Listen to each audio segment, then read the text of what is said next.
चाहते हैं लंच जी का इंटरटेनमेंट वीडियो सबसे पहले आप तक पहुंचे तो लाल बटन को दबाएं और चैनल को सब्सक्राइब करें और साथ में इस घंटी को भी दबाना ना भूलें। अब तक का खड़ा बड़े, चल जल्दी से वीडियो लगा दे। खेसारी लाल यादव के लगा दे, फटाफट लगा। ईरान किधर है? अरे ईरान इधर है। काहे जादव जी बड़ा आज मूड में बने। 24 घंटा मूडे में रहिले। आओ देखे ना सर जी मुंह लटका के बैठल बड़े। ई के कर ए बेयास होई खेसरिया के। अच्छा ठीक बात, ठीक बा। ए गोरी तोरी चुनरी बधल कौआ जान मारे लहनाई लखना। जब ते हमरा से कहबे कइले है जे खेसारी लाल के वीडियो लगाओ के तब का पूछो करे जे ई के कर हुए बेयास। सब दिमाग खराब कर देले बड़ी। हमार बाप कमजोर हो जाता है तो कौन दवाई बताओ हमरा के। घोड़ी चाट मोटा जइबे। आई गाना में कुछ सुन ले एक बार। हाथ छोड़ो दांत खोलो गोरी खुल जाई हो।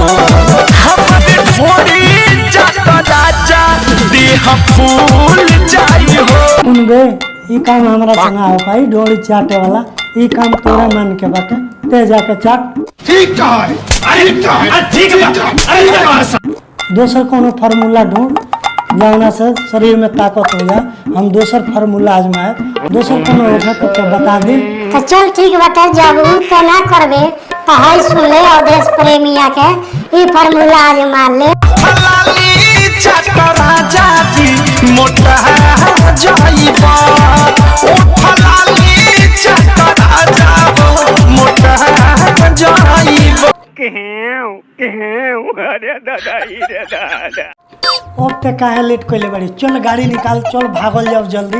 देख कितना सस्ता फार्मूला बाटे। फलाली चाट के आदमी मोटा जाता। गाड़ी से कहाँ चलबे बे? तने बुझाना जे डीजल पेट्रोल कितना महंगा हो गया। पैदल चले के पड़ी, चल पैदल। तने कुछ सुना पाई गोलू सरगम के गाना। सुनो हम सुनावो पानी पेट्रोल डीजल के कहानी जवन के दाम भइल बच्चानी। नगदी जाके गाड़ी लियाई लोन पयब तेल भराए। गाड़ी के नासा छोड़ी द भाई ना त खेत खरारी बेचाए। सहारा कमाई तेल में जाई मौगी चारे झाड़ा सुनाए। बतिया में बाना त्रुटि भारत गइल बा तेल से लुटी। सुनो हम सुनावत कहानी डीजल पेट्रोल के कहानी। अभी तक ले भाई लोग ने भाई के अपना YouTube चैनल लंच जी सब्सक्राइब नहीं कइले तो बस लाल बटन दबा के आई के चैनल के सब्सक्राइब कर लेनी और घंटी के निशान पर प्रेस करके के आल पर सेलेक्ट कर लेनी कि हम जो भी नया वीडियो अपलोड करी सीधा तार लिंक लगे पहुंचे। अब मिल जाए नेक्स्ट वीडियो में, तब तक के लिए बाय।